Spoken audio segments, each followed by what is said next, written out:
Hello မင်္ဂလာပါဒီနေ့ကတော့ N1 Grammar ရှင်းကန်းဆန် Master ရဲ့အပိုင်း3ကိုအပိုင်း3ဗီဒီယိုပေါ့နော်တင်သွားမှာဖြစ်ပါတယ်အပိုင်း3မှာဆိုလို့ရှိရင် Grammar က9ခုပါပြီးတော့သူကအဲ့လိုမျိုးတစ်ခုနဲ့တစ်ခုပေါ့နော်နည်းနည်းဆင်တဲ့ Grammar မရှိတဲ့အတွက်မှတ်ရတာအရင်လွယ်တယ်ပြီးတော့ဒီ Grammar ကပေါ့နော်အဲ့လိုမျိုးသိပြီးတော့အခုအခန်းတစ်ကနေ4ထိပေါ့နော်အဲ့လိုတစ်ပိုင်းစီဖြတ်ထားတဲ့အထဲမှာဆိုလို့ရှိရင်နံပါတ်4ဆိုလို့ရှိရင်တစ်ခုနဲ့တစ်ခုကအရန်ဆင်တဲ့ grammar တွေပါတယ်အခုနံပါတ်3ကကြတော့မှတ်ရလွယ်တယ်ပြီးတော့တစ်ခုနဲ့တစ်ခုကလည်းတိတ်မဆင်ဘူးand 3တို့2တို့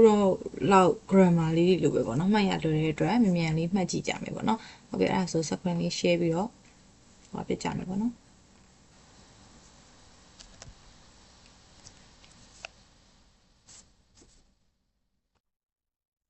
နံပါတ်3မှာပါတဲ့ grammar ကတော့gante higante fuka ဆိုတဲ့အဲ့ဒီ limit ထားတာတွေ unlimit တွေပေါင်းထည့်ခြင်းတွေအဲ့ဒီဥစ္စာတွေကိုလေ့လာမှာဖြစ်ပါတယ်ပေါ့နော်အဲ့တော့ grammar လည်း5ခုရှိရဆိုတော့ပထမဦးဆုံး grammar ကိုတူတူကြည့်ကြမယ်ပေါ့နော်စတယ်ဒီမှာလည်းရေးပေးတာဆိုတော့တခါလေးကြည့်ပြီးသားဖြစ်တာပေါ့နော်ကြည့်တာတော့ကြည့်ပြီးသားပဲဒါပေမဲ့မှတ်မိတာပေါ့လေသူများကိုပြန်ပြီး share ပေးရတာဆိုတော့နံပါတ်1ဆိုလို့ရှိရင်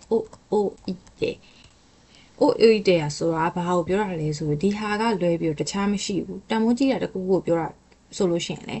ဒီလောက်တန်မိုးကြီးတာလွဲပြီးတခြားမရှိဘူးလို့ပြောချင်တာပေါ့နော်အဲ့တော့သူ့ရဲ့အနောက်မှာ9 format လိုက်မယ် OE တဲ့ဘာဖြစ်လို့9 format လိုက်မယ်လို့တခါလေးပြောတာလဲဆိုသူနဲ့အတိတ်ပဲနည်းနည်းလေးဒီမှာဆင်တဲ့ဟာရှိရောဒုက္ခ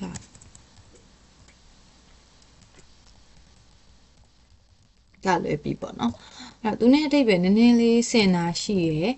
အဲ့ဒါကြောင့်မလို့သူ့ရဲ့အနောက်မှာ9လိုက်မယ်လို့ပြောတာOE တဲ့9နဲ့9ဆိုပြီးတော့သူကအနောက်မှာအငင်းလိုက်တယ်အများကြီးဒါကလွယ်ပြီးမရှိဘူးလို့ပြောချင်တာဘာဖြစ်လို့လဲဆိုတော့နံပါတ်2ကဟာကသူနဲ့နည်းနည်းဆင်နေလို့နာလာဒေဝ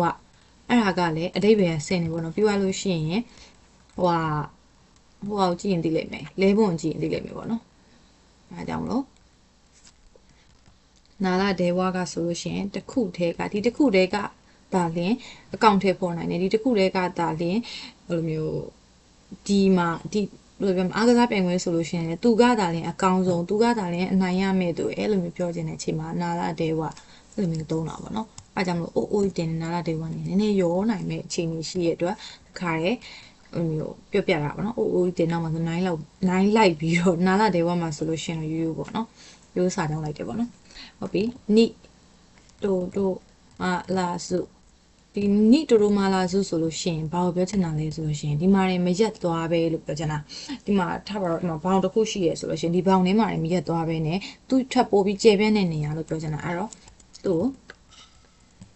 ပြောမယ်ဆိုလို့ရှိရင်မှားတယ်မဟုတ်ပဲလို့ပြောမှာပေါ့နော်မှားတယ်မဟုတ်ပဲအဲ့တော့ဒီမှာနေမဟုတ်ပဲပေါ့သူကဝန်ထားတော့ပုံပုံရွှေဆိုလို့ရှိရင်မြန်မာနိုင်ငံမှာတွေမဟုတ်ပဲမြန်မာခိုခုနီတို့မာလာဆိုခိုခုဆိုင်နီမိုနင်းကီကအာရီမတ်ပေါ့နော်အပြည်ပြည်ဆိုင်ရာမှာပါသူကကြော်ကြားတယ်အဲ့လိုမျိုးခါမျိုးမှာနိတို့မာလာစုကိုသုံးလို့ရတယ်ပေါ့နော်ဟုတ်ပြီနံပါတ်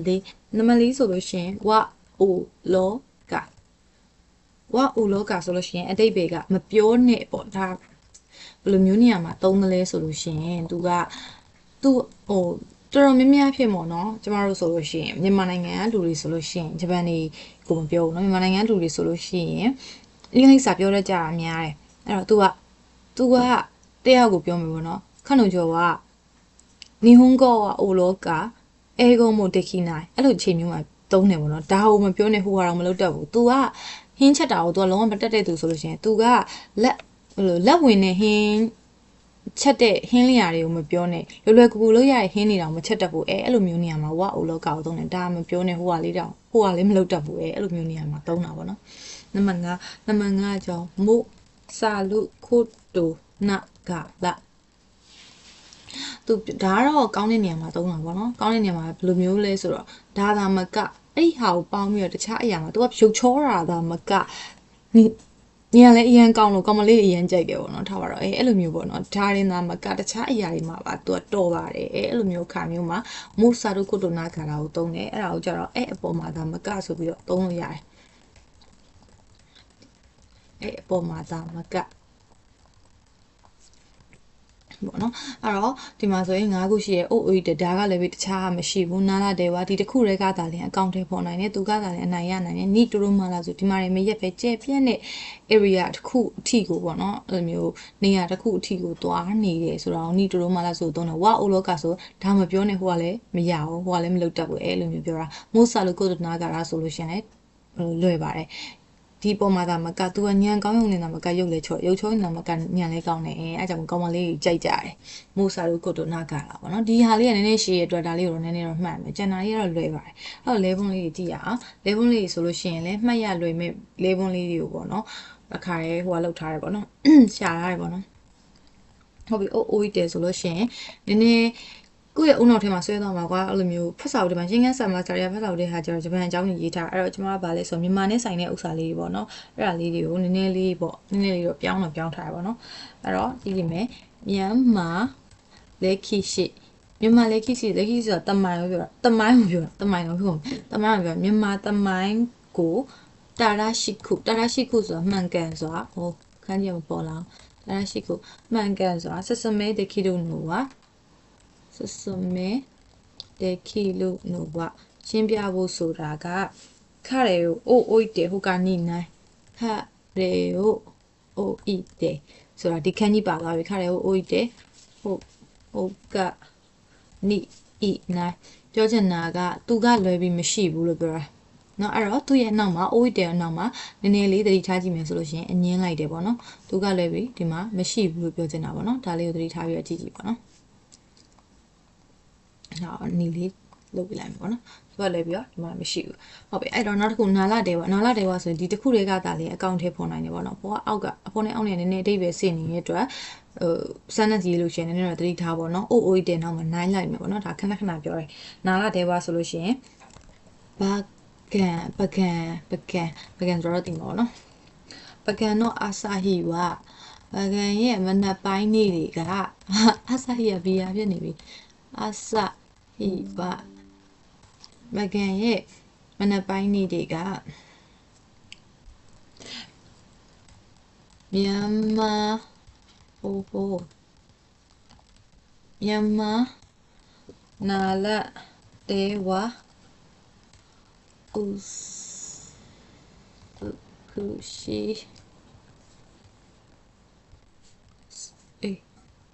ဒီဘက်ရောက်ပါ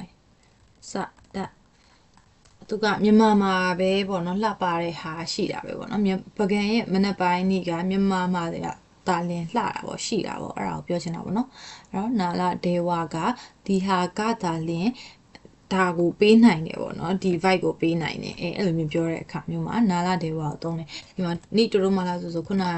တခါပြပြတာတဲ့အတိုင်းမုံမွှေရွှေရဲ့ပြပြမှလည်းမကပြပမှလည်းဆိုကြတယ်ဒီမှာတော့နောက်တစ်ခုနဲ့အင်းနေရေးထားတယ်ပေါ့နော်အားလဲဆိုလို့ရှိရင်မြန်မာဒါမှကြိုက်ကြလားမကြိုက်ကြလားဆိုတော့မသိပါမယ်ပေါ့နော်ကျမကတော့မြန်မာလက်ဖက်တော့ကတော့နာမည်ကြီးနေပြီထင်တာပဲမြန်မာဒီမှာလျော်လီလိုပဲထည့်ရမယ်ဥချောင်းဟာပါဆလာတာဆိုရှေ့ဝါမှာဆိုလို့မြန်မာလျော်လီဝမြန်မာဟင်းနီကခိုခုနိုင်ဆိုတာဘာကိုပြောချင်တာလဲဆိုလို့ရှိရင်တိုင်းပြည်အတွင်းကိုပြောတာခိုခုနိုင်နီတိုမလာဆိုတိုင်းပြည်အတွင်းမှာသာမကဘာလဲဆိုရင်ခိုင်းကြိုင်ဒီမှာကြောက်ခိုင်းကြိုင်နေသုံးတာခိုင်းကြိုင်ဆိုတာပြည်ပကိုပြောတာပေါ့နော် overseas ကိုပြောခိုင်းကြိုင်နော်ဟီတိုဘီတိုခိုင်းကြိုင်နော်ဟီတိုဘီတိုမို့နင်းခီကအာလူနော်ပြည်ပကလူတွေမှာလည်းသူကနာမည်ကြီးတယ်ပေါ့နော်အဲ့တော့မှာဆိုရင်နီတိုတိုမာလာစုဆိုပြီးတော့သုံးလို့ရတယ်ပေါ့နော်ဒီမှာလည်းမကပဲနဲ့ပြပမှာပါနာမည်ကြီးဒီမှာတွေမရက်သွားပဲနဲ့ပေါ့နော်ဝအိုလောကခုနကလိုပဲလွယ်ခန့်အဲ့လိုမျိုး sentence လေးပေါ့နော်ပုံချော်လေးပဲသုံးပါမယ်ခရဲဝခရဲဝသူကနီဟွန်ကောဝအိုလောက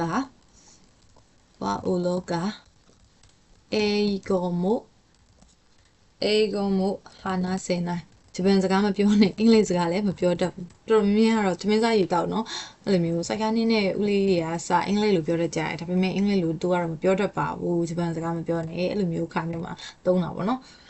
ဟုတ်ပြီနောက်တစ်ခုပေါ့နော်နံပါတ်5ကကြတော့မိုးဆာလုကုတိုနာကရာအဲ့ပုံမှာဒါမကဆိုပြီးသုံးတာပေါ့နော်ဟုတ်ပြီအဲ့တော့ဒီကလည်းမြန်မာအကြောင်းလေးပဲရေးထားတယ်မြန်မာဝဥစု ခုရှိလှပတဲ့ရှီစမ်းဆိုတာတဘာဝကိုပြောတာရှီစမ်းမို့စာလူခုတိုနာကာလမြန်မာကလှပတဲ့တဘာဝရဲ့တဘာဝတာမကလို့ပြောချင်တာပေါ့နော်ဟီတိုပီတိုတကယ်လည်းဟုတ်တယ်သိလားအဲ့ဒါဟီတိုပီတိုနော်ယာဆာရှိဘာလဲဆိုလို့ရှိရင်ဒါကဟီတိုပီတိုနော်ယာဆာရှိစဆိုတာကလူတွေရဲ့သဘောကောင်းမှုကလည်းမီလီယခုတဆွဲဆောင်မှုတစ်ခုပါပဲလို့ပြောတာမီလီယခုဆိုတာဆွဲဆောင်မှုကိုပြောတာပေါ့နော်မီလီယခုတဆောင်မှုတစ်ခုပါပဲဟုတ်ပြီအဲ့ဒါဆိုလို့ရှိရင်ဒီဟာကမကဒီဟာကလည်းလူတွေရဲ့သဘောကောင်းမှုကလည်းရှိတယ်ဆိုပြီးတော့ plus ထည့်ပေါင်းပြောချင်တဲ့အချိန်မှာမိုးစာလူဖိုတိုနာကာရာကိုသုံးတယ်ပေါ့နော်အဲ့တော့ပြန်ကြည့်ရင်ဆိုလို့ရှိရင်အိုအိုတယ်ဒါကလွယ်ပြီးမရှိဘူးမြန်မာလည်းခိရှိကိုဒါတာရှိကိုစစမဲတခိရနိုဝါခရဲအိုတယ်ဟိုကနေဝနာဤနိုင်လုံးဝမရှိဘူးပေါ့နော်အိုအိုတယ်နောက်မှာဒီသူကသာလင်းလူမျိုးမမှန်ကန်ရှင်းပြနိုင်တယ်သူကသာလင်းလုံနိုင်တယ်အဲ့လိုမျိုးအချိန်မျိုးမှာသူကလည်းပြီးမရှိဘူးလို့ပြောတဲ့အချိန်မှာအိုအိုတယ်ဒါကကြောင့်နာလာတယ်ပေါ့သူကကြတော့နောက်မှာအငင်းမဟုတ်ဘူးဗကန်တော့အာဆာဟီပေါ့မြန်မာနာလာတယ်ပေါ့အုစုကိုရှိစာတာဗကန်ရဲ့မနက်ပိုင်းမနက်ခင်းလှကပေါ့နော်မြန်မာတခုတည်းမှာပဲရှိတယ်လို့ပြောချင်တာဒီမှာဆိုရင်နိတိုရိုမာလာစုကမှားတယ်မဟုတ်ပဲမြန်မာနော်လျော်လီဝါခုခုနိုင်နိတိုရိုမာလာစု